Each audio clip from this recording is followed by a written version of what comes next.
You've built a life where you don't need anyone. You have the career, the confidence, the meticulously curated apartment, that one that you live in. The life that says, I have it all together. You're the person people call in crisis. You're the one who has the answers. You're strong, you're capable, and by every external metric, you are a success, no doubt. But can we be honest for a second? Has the independence become a fortress? Think about it. You know, that fortress, one that's now keeping love out. I want to talk to a person, to a woman who is so used to surviving on her own that she has forgotten to actually receive support, forgotten how to be soft, and forgotten how to thrive in a partnership. You've mastered the art of not needing anyone, but behind closed doors, there's a quiet, aching loneliness you just can't seem to solve. Take a moment and think about it.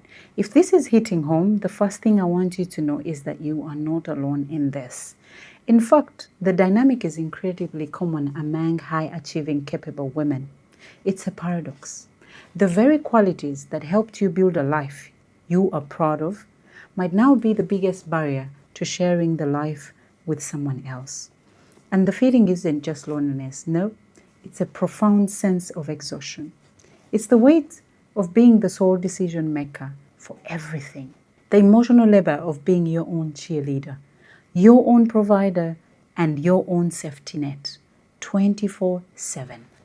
It's knowing that if you get sick, if you have a terrible day, if you break out, if something breaks, it's all on you and you can handle it. You always do anyway, but that unspoken question hangs in the air. Who do I actually lean on? So let's navigate it. Why does this happen? Let's put a name on it. Hyper-independence isn't some personality flaw. It's often a survival strategy. Now you know. It's often a trauma response. It's developed in environments where relying on others was unsafe. It was disappointing and just not an option. I understand. Maybe you had parents who were emotionally unavailable, or you went through something which was not good, bad breakup, betrayal. That taught your nervous system a critical lesson. The only person I can truly count on is myself. And so you learned. You learned to be your own provider. You learned to be your protector. You built a suit of armor. And that armor was brilliant. It protected you. It got you through challenges that might have broken other people. It helped you build a successful life that you have today. But armor is heavy, and after a while, you can forget how to take it off. It becomes a second skin. And while it keeps the bad stuff out, it also prevents the good stuff, like intimacy, connection, and real support from getting in. The narrative of the strong, independent woman who doesn't need a man is powerful. And it has its roots in a necessary feminist ideal of self-sufficiency. For generations, women had little choice but to depend on men. So claiming our economic, emotional autonomy is victory. But somehow along the line, I think the idea got twisted. It moved from I'm capable, not dependent on anyone, or not dependent for survival. It moved into I'm weak if I desire or accept support. This is where the independence trap snaps shut, because surviving is not the same as thriving. And I want you to think of that. And doing life completely alone carries real measurable costs. Sometimes you have no option. According to data from the US Census Bureau, the poverty rate for families headed by a single mother was recently reported at over 20%. Imagine, compared to a rate under 5% of married couple families. I'm not sharing this to scare you. I'm sharing it to validate something you probably feel in your bones right now. So what's the path forward? Do you have to give up the strength you fought so hard to believe? Do you need to become less to make room for a partner? No, absolutely not. The answer isn't to dismantle your fortress. It's to build a get. The solution isn't to become dependent. It's to learn the art of interdependency. This is the core reframe that changes everything, and we've all had to learn it. So let's get clear on what we're talking about today. Now, dependency says, I can't function without you.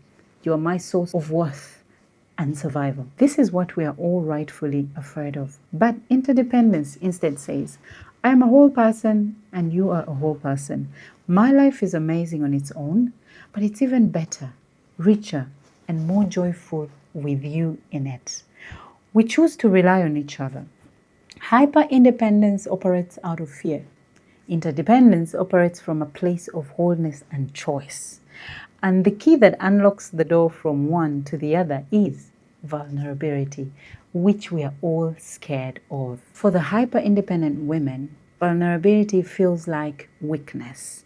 It feels like giving up your control, like exposing yourself to the very heart you've worked so hard to avoid. But here's the truth. It's not weakness. It's the birthplace of connection. It's having courage to show up and be seen when you can't control the outcome. Think about it in this way. How can someone truly love you if they never get to truly see you? If they only ever see the polished, capable, armored version? They can admire you, no doubt, but they can't connect with you. Allowing a partner to see your struggles, your fears, isn't a burden. It is not a burden. It's a gift. It's what allows them to get needed, to contribute, and to feel like a true partner, rather than just an accessory to a life you already have perfectly managed. Now let's talk about the art of receiving. This shift from hyper-independence to interdependence won't happen overnight. We know that. You're unlearning a survival strategy that's been in a place for years and that's normalized, maybe decades. So be gentle with yourself and start small. You have to practice the art of receiving. Here are a few concrete steps you can take, and I've been taking them. 1. Start with low-stakes delegation. The need for control is a hallmark of hyper-independence, and I want you to understand this. You believe often correctly that you can do everything better and faster by yourself. Your first task is to practice letting that go in small, non-critical ways. The next time a colleague offers to look for a document or over-document, when a friend offers to grab you a coffee while they're out, say yes. If someone at the grocery stores offers to help you reach something on the top shelf, accept it. The goal here isn't about efficiency. It's about training your nervous system to tolerate the feeling of receiving help. The next step is you're going to practice voicing a need, not a solution. Here it is. Hyper-independent people are master problem solvers.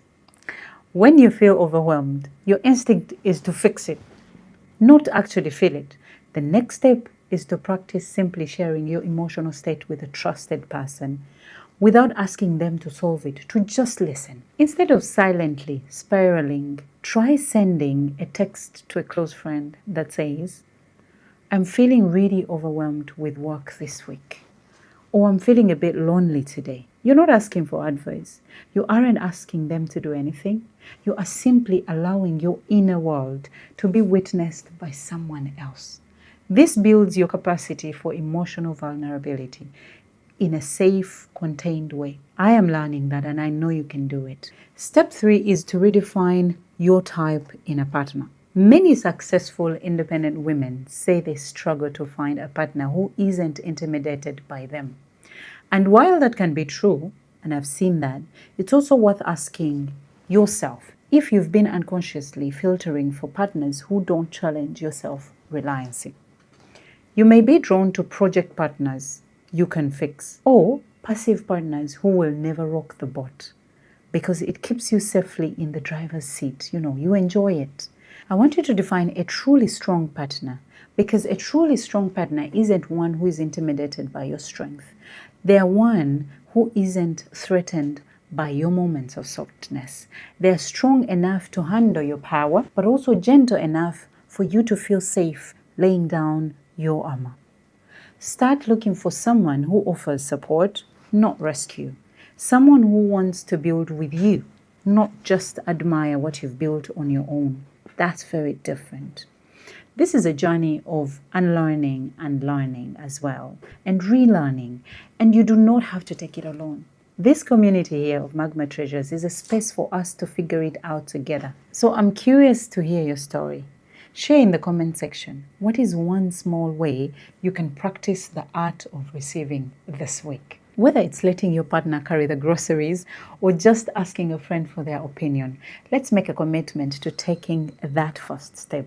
And if this video resonated with the high achieving, secretly exhausted part of you, make sure to subscribe and hit that notification bell.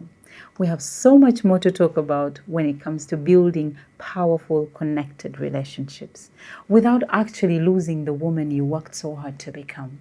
Your independence is a superpower. It is not something you ever need to apologize or shrink about. The work isn't to become less capable, it's to become more open. The goal is to understand that your armor was a tool for survival, but you no longer have to live in a war zone. True strength is not about never needing anyone. I have come to learn that. It's about having the courage to let the right people in. It's knowing that you are worth of a love that doesn't ask you to be smaller, but instead gives you a safe space to finally set the weight down. You can be a masterpiece and a work in progress all at once. And that is a beautiful, powerful place to be.